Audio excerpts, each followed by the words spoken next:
Chaps, allow the lady in the room to speak, please. USAID money spent? Chaps, let Jillian have her say. On feeding starving children or Guys, in Ukraine in 2014? Guys, let Jillian speak for a moment. Jillian. We've got Benny Johnson and Jillian Michaels taking on Sam Seder, and let me tell you, it is a total bloodbath. This isn't just a disagreement, it's an annihilation. Sam tries his usual smug, pseudo-intellectual nonsense, but Benny Johnson and Jillian Michaels are not here to play nice. They tear apart the hypocrisy, the blatant lies, and the out-of-touch elitism that's rotting this country from the inside out. Let's immediately jump into this, where Benny Johnson and Jillian Michaels destroy Sam Seder. Sam, let's talk for a moment about the other big thing that's going on, which is this whole Doge stuff with Elon Musk. You, I think, posted that the idea that Doge is in any way about efficiency is absolutely a joke. They're not doing an audit. They're destroying the apparatus of our government. What do you base that on? Well, audits are done regularly of agencies by inspector generals. The first thing they did was to fire all those inspector generals and not replace them. A. B, audits that lead to firings within a couple of days are obviously not being done. The notion that this is about efficiency when you're laying off thousands of IRS agents, when it is well known that every dollar spent at the IRS returns for the government $6 or $7. You're clearly not talking about efficiency here as measured in any other way other than allowing wealthy people to get away with cheating on their taxes. I mean, I could go on, but there's absolutely no evidence that there's a single audit going on. To the extent that they've saved any money, it has been largely dismissed as clerical errors on their part, and we still have no substantiation about it. So it's well, that's a joke. not. Hang on. That's not true. I mean, some of the stuff that came out about USAID, for example, some of the way that American taxpayers' money was being squandered on ridiculous projects. Oh, wait a second. And it wasn't insignificant sums of money. Wait a second. You can determine that you can have an opinion that it's squandered. I can have an opinion that it's squandered, but it's been appropriated by the Congress. And in America, we have actually both statutory, constitutional, and court cases that say the President of the United States and the executive branch cannot decide unilaterally that they're not going to appropriate money that Congress has appropriated. I mean, the line item video has been found to be unconstitutional. We have the Impoundment Control Act from 1974. We have Train v. New York City from 1974, which is a Supreme Court case which enforces that. What they're doing is fundamentally illegal. I mean, you may think that some of the spending is not worthy. I may think it's not worthy, but that's just not the way our government works. Okay. Jillian, you were shaking your head there. Because it doesn't seem that the government is working. As a layman, when the USAID is exposed in the fashion that it has been, and all of a sudden we have this transparency that we've never had in my lifetime. None of this stuff was hidden at all. None of this stuff was hidden at all. It's just that so you're telling me that the average American knew that we were funding friggin' operas for trans people in if who knows the average where? American was interested in what USAID was supporting, they could have just gone to the website. Do you really believe that? Yes, do you really believe that people knew this and this was common knowledge? And there's no question that some of this was a slush fund for the CIA. Well, actually, you know what? The truth is, you can both be right here. Oh, right? Yes. Sam is right that it was there to be found, and Jillian's right that absolutely nobody told the American people about the specifics. So actually, you can both be right. You know what can happen in our process of government?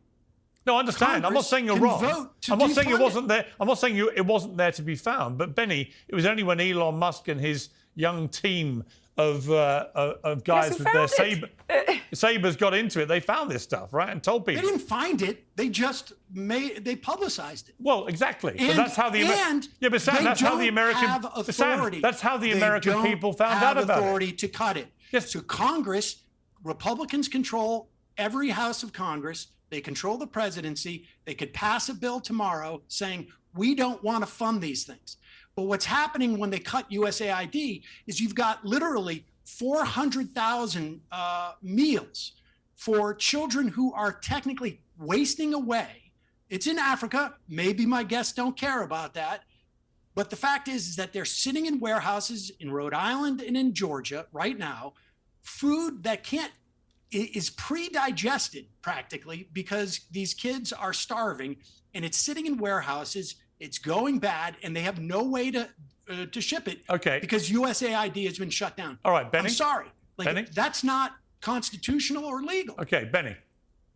It's incredible. So I've heard the Constitution thrown around a lot here. All right, let's talk about Article 2 of the Constitution. The executive branch has a clause called the vesting clause. The vesting clause makes one single man that is elected by the whole American people the only position in the federal government that has the entire whole of the country elect him is the President of the United States, who is vested with the power to oversee the executive. And that includes congressional spending. That includes the functionaries of the government, including the commander in chief. There are appointed judges. There are elected at state and local levels, members of Congress, but only the president is elected by the whole American people. Now, I have a giant map in my studio. I don't know if your production team can pop me up. There it is.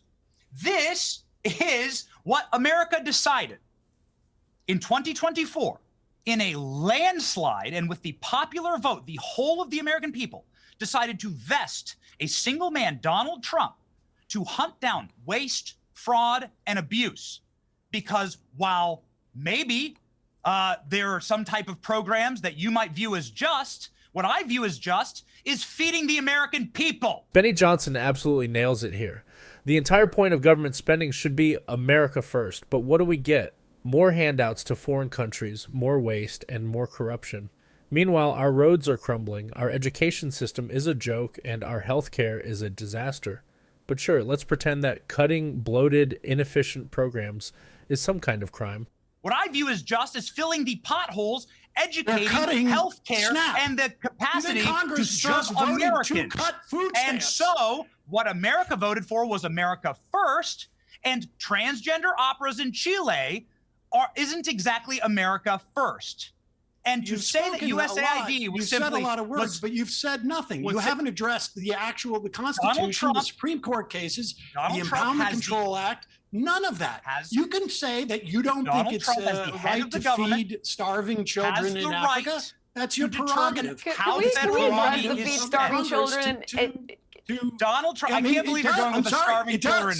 You're going with the starving children. No, it does. I mean, it does other things that you don't like. All right, let me. But it also does this. Allow the lady in the room to speak, please. USAID money spent.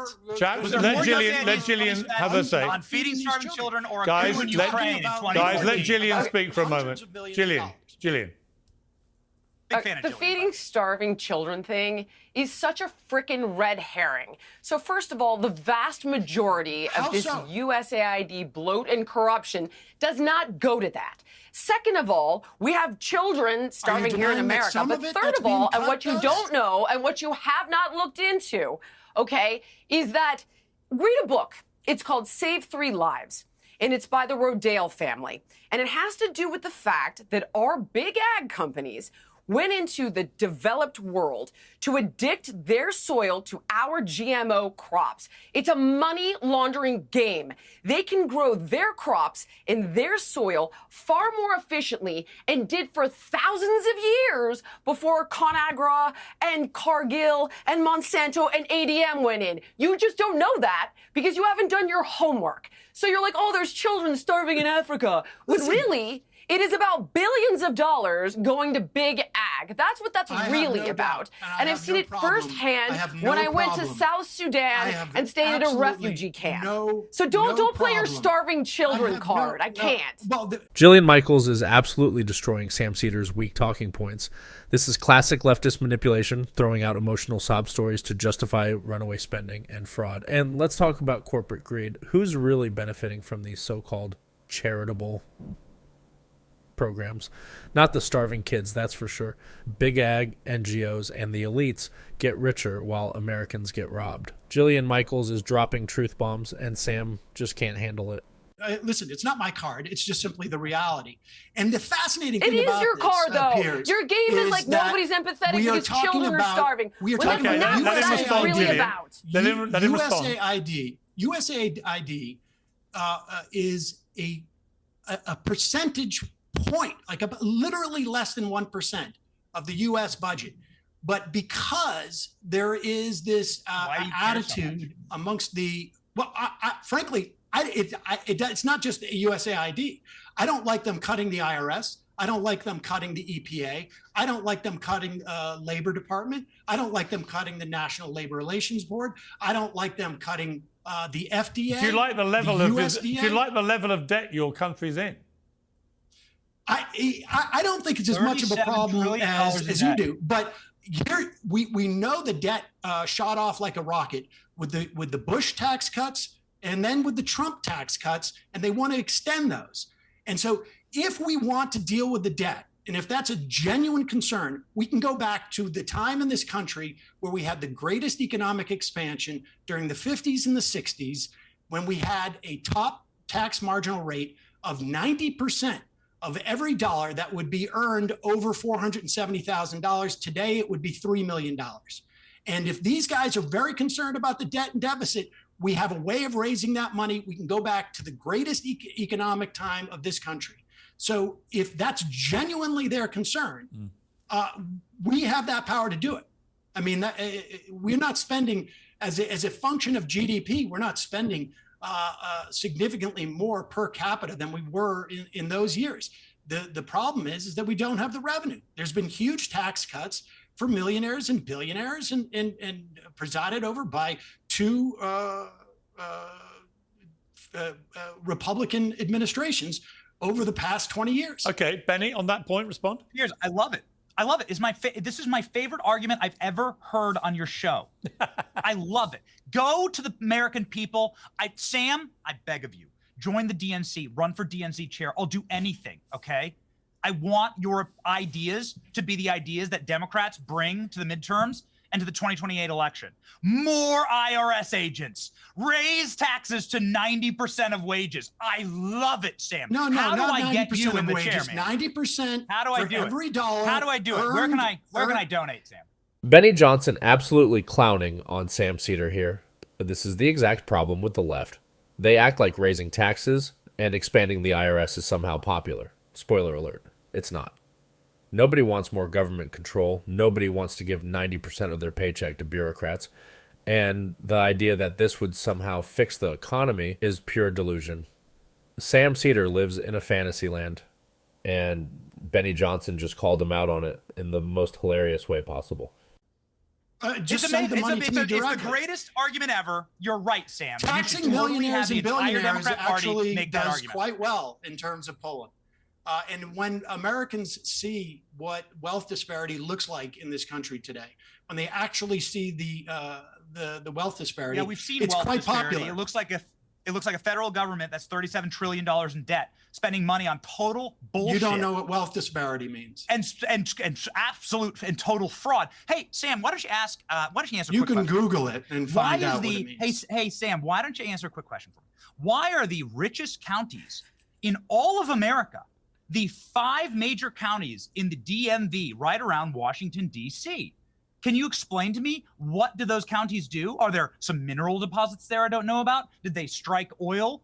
Is there some type of rich industry answer your that's created question. around Washington? Maybe you can answer me that question. Why I are can those answer people that so question. filthy rich? You don't seem to like rich people, so maybe explain why. I can answer that question. What does DC Do you want me to make, answer it? Sam? It's Please. lobbyists. It's lobbyists, like all of the ones that have been appointed to Donald Trump's cabinet and to political positions. Rich lobbyists for all sorts of these industries that you supposedly have a problem with. I mean, that's where all the money is being made. It's not being made by federal workers. It's being made by lobbyists. And those are sent by corporations. If you will join me as part of my campaign that you're interested in me running the Democratic Party, in calling for Donald Trump to fire all of the lobbyists he's hired so far. This was a total massacre. Benny Johnson and Jillian Michaels came in fully loaded and wrecked Sam Seder's tired, weak, and outdated arguments. Every time Sam tried to twist reality, Benny Johnson and Jillian Michaels hit back with cold, hard facts. This wasn't even a fair fight. It was a public humiliation. The bottom line, Americans are sick and tired of the lies, the manipulation, and the corruption. And if this debate proved anything, it's that the left has absolutely nothing left but empty words and bad policies. Game over.